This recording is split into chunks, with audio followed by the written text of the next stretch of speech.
Amados, nós estamos vivendo dias desafiadores. Talvez alguns de vocês, talvez a maioria de nós, nunca viveu um tempo como esse que nós estamos vivendo. É verdade ou não é? Tudo que está acontecendo no mundo, meu irmão, minha irmã, está nos atingindo diretamente. A crise na saúde, a crise na economia, essa crise política que nós estamos vivendo, amados, está nos atingindo, queira você ou não. Sabe por quê, meu irmão? Nós não o cristão, ele não vive e não deve viver num mundo paralelo. O cristão, o discípulo de Jesus, a discípula de Jesus, ele e ela não vivem dentro de uma bolha. Então, amados, a verdade é que tudo que está acontecendo está nos atingindo diretamente. Aliás, Jesus já havia nos alertado quando ele disse quando ele orou a Deus dizendo assim: Pai, eu peço que o Senhor não os tire do mundo. Então, nós percebemos já nesse versículo, nessa oração de Jesus, de que o desejo de Deus não era colocar os cristãos dentro de uma bolha, ou colocar os cristãos dentro de um mundo paralelo, em que eles fossem imunes às crises, às afrontas, os desafios que esse mundo oferece. Mas a oração de Jesus foi essa: Senhor, eu peço que o Senhor não os tire do mundo, mas que o Senhor os livre do mal. Glória a Deus. O desejo de Deus não é que a gente seja imune das lutas e dificuldades que esse mundo impõe sobre nós, mas nós temos uma garantia de que Ele nos livra do mal. Aliás, o apóstolo Paulo fala que nós iremos enfrentar dias maus.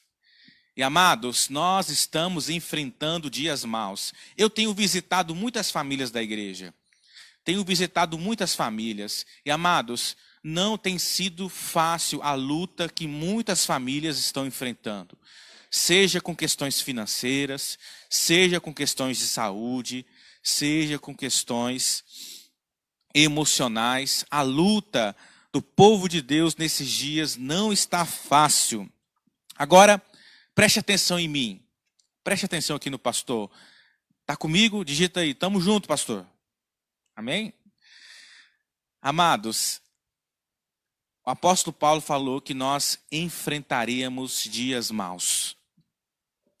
Nós estamos sendo afrontados pelo mundo. Nós estamos sendo afrontados pelo mundo, porque esse mundo está corrompido pelo pecado. Nós estamos sendo afrontados por Satanás, o inimigo das nossas almas. Estamos também estamos lutando contra nós mesmos. São 3 inimigos que nós enfrentamos nesses dias, amado: o mundo corrompido pelo pecado, o diabo e nós mesmos. As nossas fragilidades também, elas estão lutando contra nós. Mas olha só o que a palavra de Deus diz. Jesus falou assim: no mundo tereis aflições, mas tende bom ânimo, eu venci. Jesus venceu. Nós também venceremos, nós também podemos vencer. Nessa mensagem de hoje, eu quero partilhar com você um princípio muito importante nesse tempo de luta que você e eu estamos enfrentando. Eu quero que você preste muita atenção nesse princípio, o poder da palavra. Eu quero ensinar para vocês algumas verdades dentro desse princípio, para que você possa enfrentar esses dias maus que nós estamos enfrentando. Esse princípio é um princípio muito importante. E eu digo para você que muitas vezes nós, discípulos de Jesus, falhamos em cumprir ou em viver esse princípio de maneira correta. Eu tenho aprendido com o meu discipulador, o pastor Rinaldo, eu nunca me esqueço o que ele falou para mim, o que ele partilha comigo e com a minha esposa nos nossos encontros de discipulado. Ele fala assim: Daniel e Priscila, vocês têm que aprender a obedecer princípio. Vocês têm que aprender a não quebrar princípio, porque se você quebrar princípio, o princípio te quebra. Será que você pode dizer amém aí? É uma verdade ou não é? Se você quebrar princípio, o princípio te quebra. Ele fala isso e eu acho impactante isso. Eu quero ensinar para você um princípio muito importante hoje, que se chama o poder da palavra. Amém? Então a primeira verdade que eu quero partilhar com você sobre esse princípio, o poder da palavra, eu quero que, se você puder anotar, se você puder escrever em algum lugar, depois vai ficar gravada essa transmissão. Se você quiser relembrar, amanhã você pode entrar novamente nessa live, você vai poder relembrar, tá bom? A primeira verdade que eu quero partilhar nesse princípio hoje, o poder da palavra, é que as suas palavras têm poder de gerar vida ou morte. Agora nós vamos ler o texto lá em Provérbios 18, 21. Então, a primeira verdade nesse princípio, eu vou repetir. Você está atento aí? Nós temos quantas pessoas com a gente aí, Ed? 37. Você já compartilhou essa live? Já? É rapidinho. Enquanto eu leio o versículo aí, você pode clicar aí na setinha embaixo aí e compartilhar. E essa mensagem vai abençoar mais vidas, tá bom? Se você puder fazer isso, faça agora. Eu desafio você a fazer isso. Deixa Deus usar os seus dedinhos. Amém? Dedinhos abençoados agora no nome de Jesus. Então, primeira verdade nesse princípio, o princípio do poder da palavra. A primeira verdade é que a sua palavra, a minha palavra, tem poder de gerar vida ou morte. Olha só que a palavra de Deus em Provérbios, capítulo 18, verso 21 diz: a língua tem poder sobre a vida e sobre a morte. Os que gostam de usá-la comerão do seu fruto. Olha só, a língua tem poder sobre a vida e sobre a morte. Os que gostam de usá-la comerão do seu fruto. Tem versículo, meu irmão, que não precisa nem pregar. Ele é tão claro que a gente muitas vezes não precisa nem pregar. Olha só o que diz Tiago, carta de Tiago, capítulo 3, versículo 10, primeira parte. A língua tem poder de abençoar e amaldiçoar. Então, amados, essa é a primeira verdade. O que a Bíblia está nos ensinando é de que a minha e a sua palavra tem poder de gerar vida ou morte. Então, a primeira pergunta que eu faço para você nessa noite: como você tem usado a sua língua? Como você tem usado as palavras que saem da sua boca? As palavras que saem da sua boca têm gerado vida ou têm gerado morte diante desse tempo que você está enfrentando? Porque a palavra de Deus é clara de que, conforme as palavras que saem da sua boca, elas irão gerar vida ou gerar morte. Você tem gerado vida ou morte nas palavras que saem da sua boca para falar a respeito do seu marido? Eita, Jesus, fala conosco agora, hein? Esposa, as suas palavras têm gerado vida ou morte quando você fala do seu marido? Marido, as suas palavras têm gerado vida ou morte quando você fala da sua esposa? Papais, mamães, as suas palavras têm gerado vida ou morte quando vocês falam a respeito dos seus filhos. Porque a palavra diz de que quem gosta de usar a língua, quem gosta de usar as palavras, vai comer do fruto delas. Aí a pergunta que eu faço para você nessa noite: o fruto que você tem comido das suas palavras tem sido um fruto doce ou um fruto amargo? Porque, olha só o que Provérbios disse: os que gostam de usá-la, usar o quê? A língua, as palavras, a boca, comerão do seu fruto. Amados, eu creio que é tempo da gente começar a comer um fruto doce das nossas palavras. Eu creio que é tempo da gente começar a mudar as nossas palavras quando nós falamos da nossa família, do nosso casamento, dos nossos filhos, do nosso trabalho, da nossa profissão, da nossa igreja, desse pastor aqui. Quando você fala desse pastor aqui, você tem falado palavras doces ou tem falado palavras amargas? Ai, Jesus. Eu espero que você tenha falado palavras boas, viu? Glória a Deus, amém? Dá um amém aí. Aleluia, amados. Amados, essa é a primeira verdade que eu queria partilhar com você. Nesse princípio, nós estamos falando de um princípio. O princípio é o quê? O poder da palavra.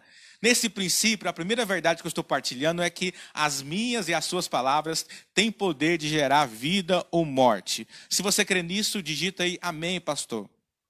Segunda verdade que eu quero partilhar com você nessa noite. Presta atenção no pastor. Estamos juntos aí?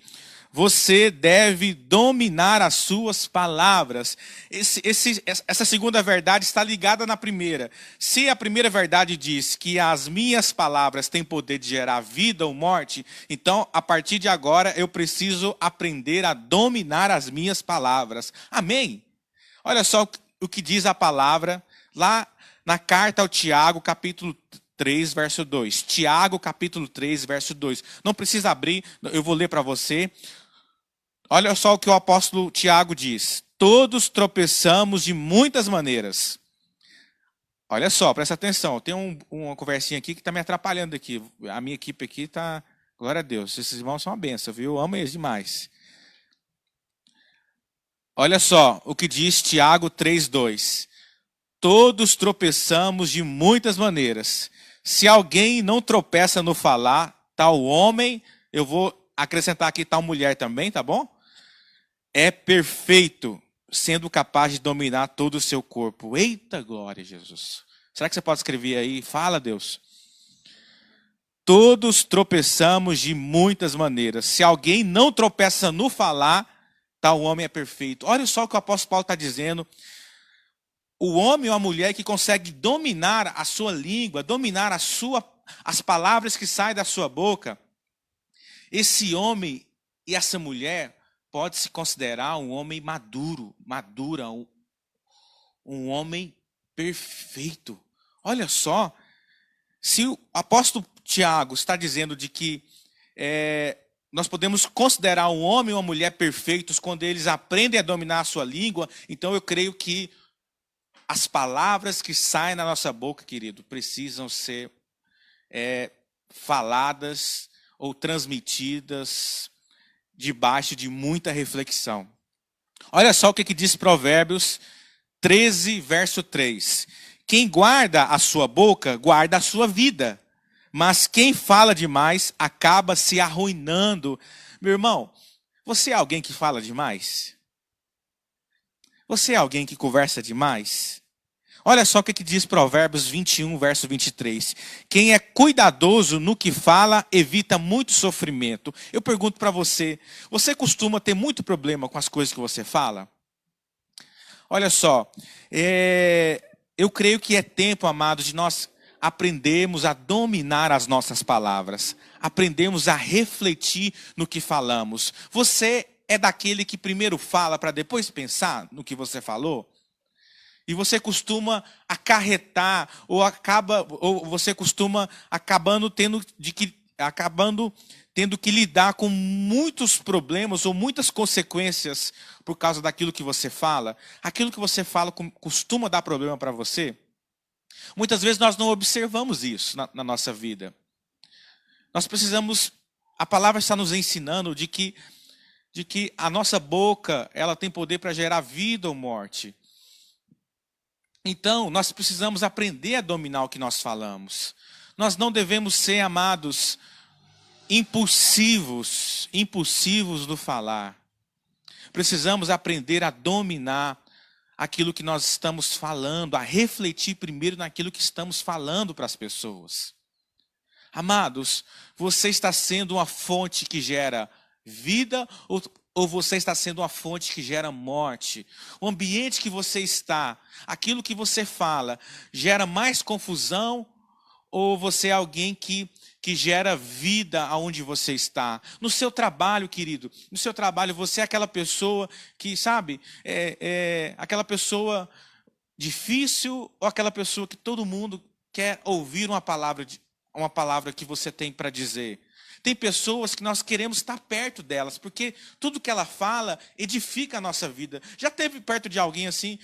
Já conheceu pessoas que você deseja estar perto delas, porque, sabe, são pessoas que transmitem vida, sabe?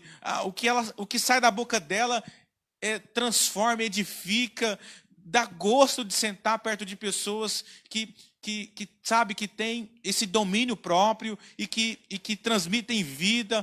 Como é bom estar perto de gente assim. Mas o contrário também é verdade. Como é ruim estar perto de gente que quando você senta perto dele ou dela, parece que você sai pior do que quando você chegou. Que coisa triste é saber que muitos discípulos e discípulos de Jesus, infelizmente, têm sido mais uma fonte que gera morte do que gera vida. Querido, eu quero desafiar você nesses dias, com a ajuda do Espírito Santo de Deus, como fruto do Espírito Santo de Deus que habita na sua vida, a você viver o domínio próprio. Ah, meu irmão, como diz o apóstolo Tiago aqui, quem domina a sua língua é um homem maduro, é uma mulher madura, pode se considerar um homem perfeito, uma mulher perfeita.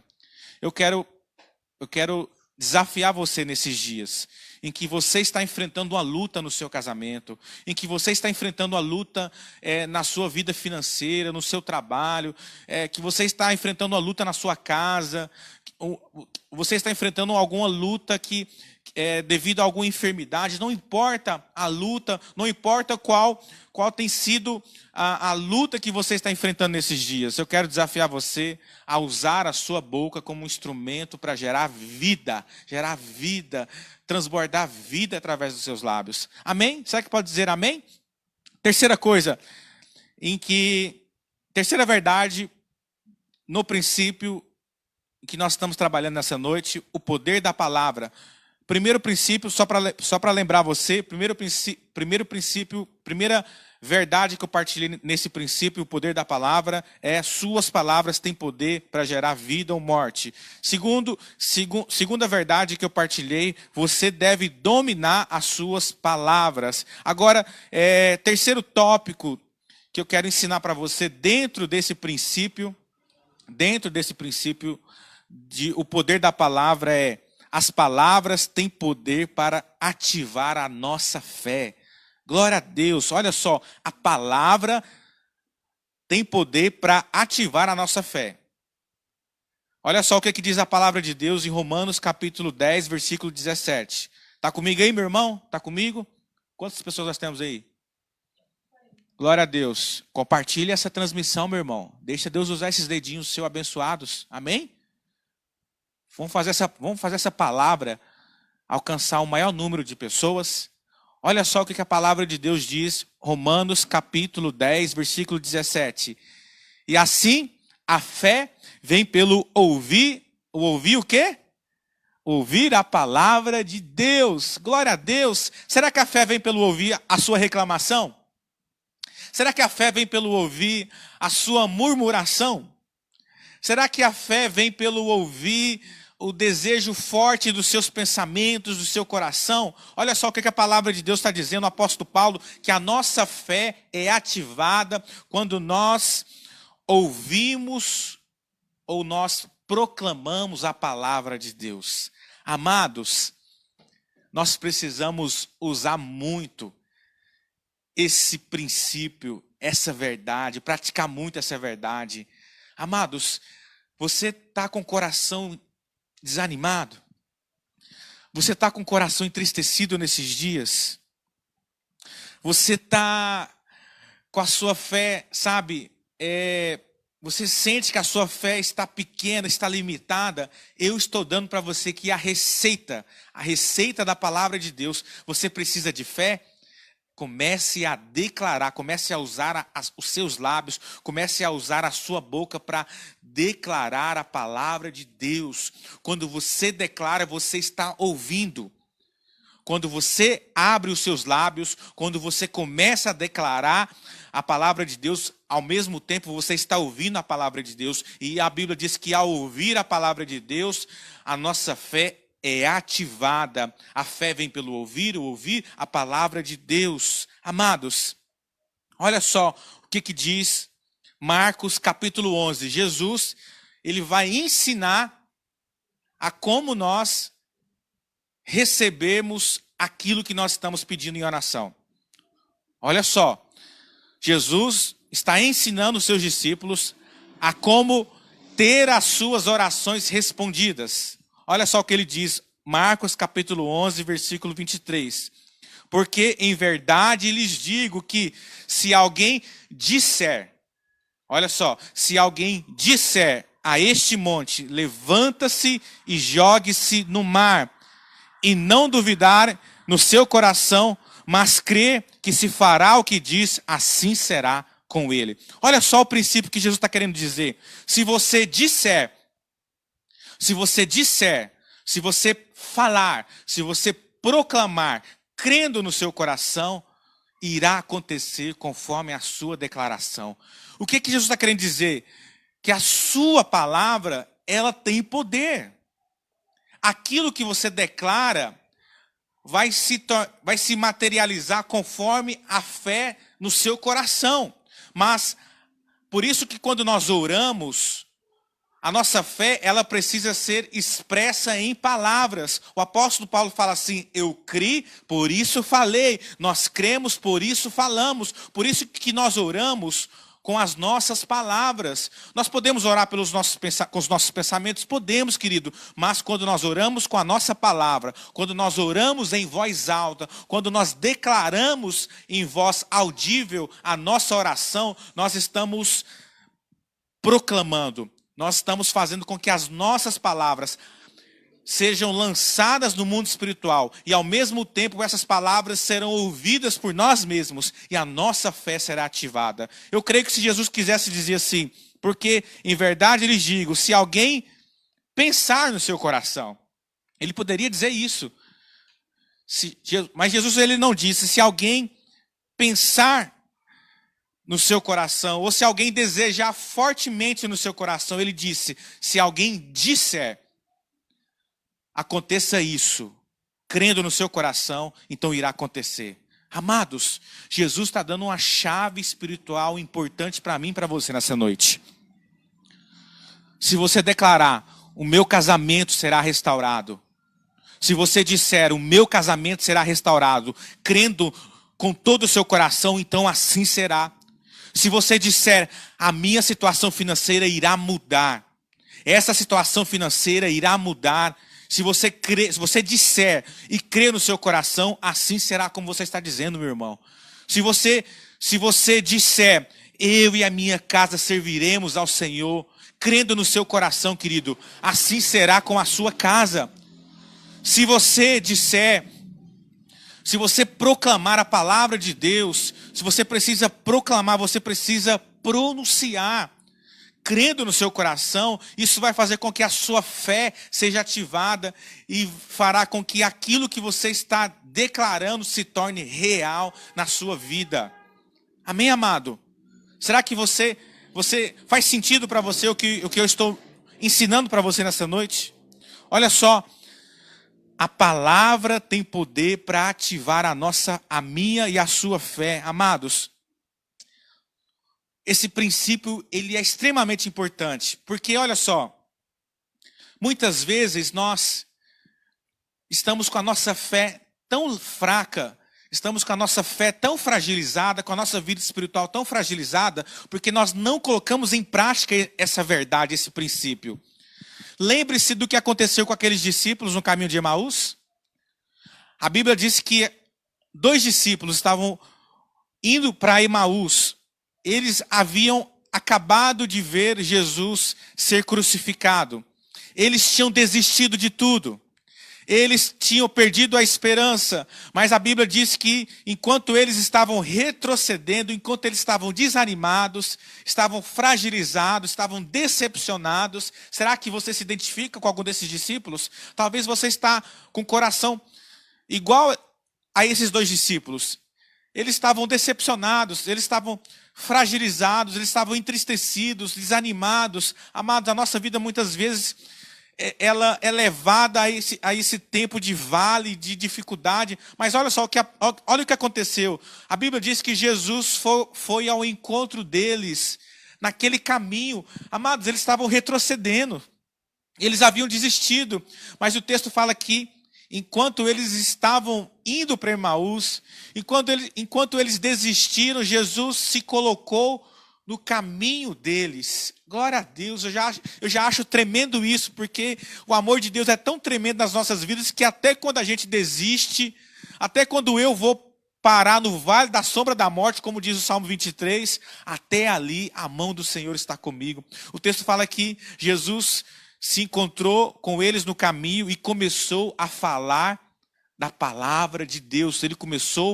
Jesus começou a ensinar e a proclamar as escrituras sagradas. E o que aconteceu? O texto fala que aqueles discípulos tiveram o coração aquecido. Meu Deus do céu! Você está conseguindo entender? Faz sentido para você, querido? Enquanto aqueles discípulos estavam desanimados, eles estavam só retrocedendo, mas a partir do momento em que eles começaram a ouvir a palavra de Deus, o coração deles foi aquecido. Glória a Deus, meu irmão. Em tempos em que você está muito desanimado, você precisa ouvir a palavra de Deus. Pastor, como que eu vou ouvir a palavra de Deus? Declare com a sua boca. Se você não tem nem força para declarar com a sua boca, pega uma pregação do pastor Daniel lá, da semana passada, e liga no seu celular e ouve a palavra de Deus. Pega no YouTube, faz alguma coisa, mas ouça a palavra de Deus. Pega a Bíblia e começa a ler em voz alta. Amados, a sua fé será ativada, amém? Nós estamos hoje celebrando o coração aquecido. A experiência de John Wesley. E sabe como é que foi? Você sabe como é que Wesley teve o coração dele aquecido? A história diz, né, que John Wesley estava indo para uma reunião parecida com essa que nós estamos aqui. Uma reunião pequena, com um grupo pequeno de pessoas. E no diário dele diz que, ele fala assim, que estava indo àquela reunião de contragosto. Ou seja, ele estava indo por obrigação. Provavelmente é porque ele era pastor e ele falou assim, meu Deus, se eu não for, o pessoal vai falar mal de mim. Então, o texto fala assim que ele estava desanimado. Ele estava indo contrariado, ele não queria estar lá. Ele estava indo para cumprir um protocolo. Meu irmão, quantas vezes nós somos parecidos com John Wesley? Estamos envolvidos, mas nosso coração está fraco, desanimado, estamos fazendo por obrigação. Eu vou porque estou pastor, ele vai pensar alguma coisa de mim. Eu vou porque estou líder e tal. Eu vou fazer porque eu sou líder de célula. Eu vou fazer porque eu sou líder do ministério. Meu irmão, eu e você passamos por momentos assim. Mas olha só o que o diário de John Wesley diz, que enquanto ele estava na reunião, poucas pessoas... Sabe aquela reunião brocochô, que alguém olha e fala assim, esse negócio aqui tá mais gelado que Polo Norte aqui, o negócio aqui não vai rolar nada. Ele olhou para aquela situação, ele já estava desanimado no coração, olhou para a reunião, parecia que o negócio estava desanimado também. Mas no diário dele diz que quando ele começou a ouvir a declaração da palavra de Deus lá em Romanos capítulo 10, enquanto o dirigente naquela noite estava lendo Romanos capítulo 10, que diz que o justo viverá pela fé, o texto fala que ele começou a sentir o coração deles ficar aquecido a ponto dele sair de lá totalmente transformado, meu irmão. Olha só, os discípulos no caminho de Emaús, John Wesley, há mais de 3 séculos atrás, no momento mais difícil da vida deles, quando eles ouviram a palavra de Deus, o coração deles ficaram aquecidos, a fé foi ativada. Meu irmão, sua fé está fraca, você está desanimado, você não consegue nem ler a Bíblia, você não consegue nem orar 1 minuto mais, está tão desanimado, está tudo para baixo, está tudo cinza. Eu estou dando para você aqui a receita da palavra de Deus. Declare a palavra de Deus e a sua fé será ativada. Amém? Você crê nisso? Digita amém aí. Glória a Deus. Última verdade, último tópico que eu quero trabalhar com você. Então, só para relembrar rapidamente. O primeiro foi, suas palavras têm poder para gerar vida ou morte. Segundo, você deve dominar as suas palavras. Terceiro, as palavras têm poder para ativar a nossa fé. A palavra de Deus tem poder para ativar a nossa fé.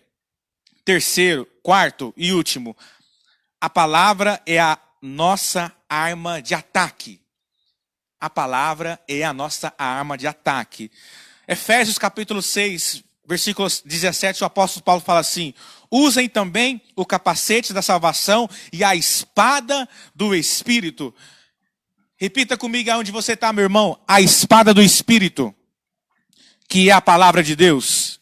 A espada do Espírito, que é a palavra de Deus. Amados, olha, deixa eu reforçar algo importante na sua vida. Nesse momento, a minha e a sua vida, nós estamos em guerra espiritual. O discípulo de Jesus, todo discípulo de Jesus, toda discípula de Jesus, todo cristão está vivendo uma guerra espiritual. A nossa luta, como diz o apóstolo Paulo, lá em Efésios capítulo 6, a nossa luta não é contra a carne ou sangue. Amados, preste atenção, isso aqui é importante. Você está comigo aí, meu irmão? É importante que você esteja prestando atenção aí. Nós temos quantas pessoas aí com a gente? Olha só, é importante isso aqui. Presta atenção aqui no seu pastor. Eu te amo muito, viu? Ó, a sua luta não é contra o seu marido. A sua luta não é contra a sua esposa. A sua luta não é contra seus filhos. A sua luta não é contra seu patrão. A sua luta não é contra seu vizinho. A sua luta não é contra seu pastor. Não é contra a sua igreja. A Bíblia diz, meu irmão, de que a nossa luta não é contra a carne nem contra sangue, mas contra os principados e potestades. Amados, talvez você não tenha percepção do mundo espiritual à sua volta, mas a palavra de Deus diz que o mundo espiritual existe e ele está em toda parte. E nesse mundo espiritual, que a Bíblia chama de regiões celestes, regiões celestiais, habita anjos e demônios. E queridos, o diabo só tem um papel nesse mundo, que é fazer você perder o foco. É matar, roubar e destruir, como disse o próprio Jesus.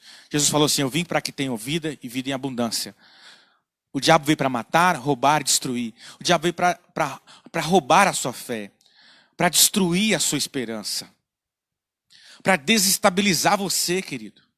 Mas você acha que o problema está, sabe, tá na empresa, tá no nosso presidente. Você acha que o problema está no partido político. Você acha que o problema está, sabe, tá no governador do estado. Você acha que o problema está, sabe, dentro de casa, é o seu marido, é a sua esposa, são seus filhos. Amado, a nossa luta não é contra a carne nem contra sangue.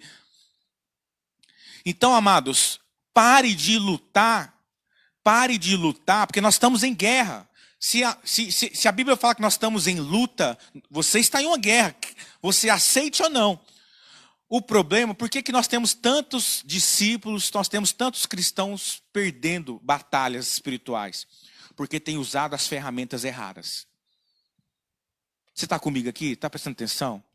Tem muito cristão que está perdendo as batalhas, as suas batalhas, porque está usando a ferramenta errada. Qual que é a ferramenta certa? Nossas ferramentas são espirituais, meu irmão. A nossa guerra é espiritual, nós precisamos usar ferramentas espirituais. E qual que é a nossa... A Bíblia diz que nós temos uma armadura. A armadura serve para proteger, mas... Em Efésios capítulo 6, que nós acabamos de ler, só existe uma arma de ataque só. Olha que interessante, nós temos vários materiais de defesa. O capacete da salvação, o escudo da fé, né? a couraça da justiça. Mas tudo isso são ferramentas de proteção. Só existe uma arma de ataque. Só existe uma maneira de você atingir o diabo. Só existe uma maneira de você derrotar o diabo. Sabe como, querido? Usando a espada do Espírito, que é o quê? A palavra de Deus. Então como é que você ataca o diabo? Como é que você vai contra o diabo que está atacando você nesse momento? Declarando a palavra de Deus. O diabo vai dizer assim para você, seus filhos não têm salvação não. Seus filhos estão perdidos. Seu filho não tem mais jeito não. Seu casamento não tem mais jeito não. Olha, é daqui, ladeira abaixo. Como é que você enfrenta, como é que você contra-ataca esses ataques do diabo, muitas vezes trazendo pensamentos no seu coração? Você ataca, desembaiando a palavra, a espada do Espírito, que é a palavra de Deus. De que forma? Você declara aquilo que a palavra de Deus diz a seu respeito. Então, se o diabo fala assim que os seus filhos não têm mais jeito, você faz o quê? Você diz o que a palavra de Deus diz acerca dos seus filhos. Os meus filhos são a herança do Senhor. É o meu galardão. Você atacou com a palavra de Deus. Como é que Jesus lutou contra o diabo no deserto? Será que ele deu uma gravata no diabo? Será que ele deu uma rasteira no diabo? Será que ele ficou debatendo com o diabo? Não. O diabo atacou ele usando a palavra. O diabo tentou gerar dúvida no coração de Jesus, dizendo assim: se você é filho, por que está acontecendo isso na sua vida? Se você é filho de Deus, por que você está passando fome? Se você é filho de Deus, Jesus, por que você está aqui nesse deserto? E como é que foi? E como é que Jesus atacou o diabo? Ele usou a palavra de Deus. Você percebe, querido, que nós investimos contra o diabo. Nós enfrentamos esse tempo de luta usando a palavra de Deus. A palavra de Deus é a nossa arma de ataque. Você crê nisso, meu irmão? Faz sentido para você? Se você está entendendo tudo aquilo que eu estou ministrando nessa noite, digita aí: pastor, eu estou entendendo. Faz sentido, amém, pastor, estamos juntos. Você crê nisso, querido? Você crê nisso? Olha só, eu partilhei com você nessa noite esse princípio importante para você poder enfrentar as lutas que você está enfrentando nesses dias, essa guerra espiritual que eu e você estamos enfrentando. Use o poder da palavra de Deus. Como que eu uso o poder da palavra de Deus, pastor? Eu preciso entender que as minhas palavras têm poder para gerar vida ou morte. Primeiro princípio. Segundo princípio, você deve dominar as suas palavras. Terceiro princípio, as palavras têm poder para ativar a sua fé. Declare a palavra de Deus, ore a palavra de Deus, pega a Bíblia, começa a orar os salmos. Começa a ler os salmos orando em voz alta, porque os salmos, a palavra de Deus tem poder para gerar vida, para ativar a nossa fé. E último princípio, a palavra de Deus é a nossa arma de ataque. Meu irmão, para de ficar na defensiva. Para de ficar na defensiva. Para de ficar só recebendo pancada, meu amigo. Cai para dentro, meu irmão. Tira essa espada e começa a picotar Satanás. Até quanto tempo você vai aguentar, meu irmão, pancada do diabo no seu casamento? Amados, tem uma hora, meu irmão. Tem uma hora que a gente precisa ser tomado por uma santa indignação. Você precisa ficar de saco cheio, tem hora. Mas saco cheio não é do seu casamento, não é do seu marido, não é dos seus filhos. Você tem que ficar saco cheio de tomar porrada do diabo. Sabe, meu irmão, tem que ficar de saco cheio. Meu amigo, não se acostuma a ficar apanhando o diabo, não. Não aceita aquilo que ele fala acerca da sua vida, da sua casa, dos seus filhos, do seu casamento, sabe, da sua profissão, da sua igreja, do seu ministério. Você é o que a palavra de Deus diz que você é, meu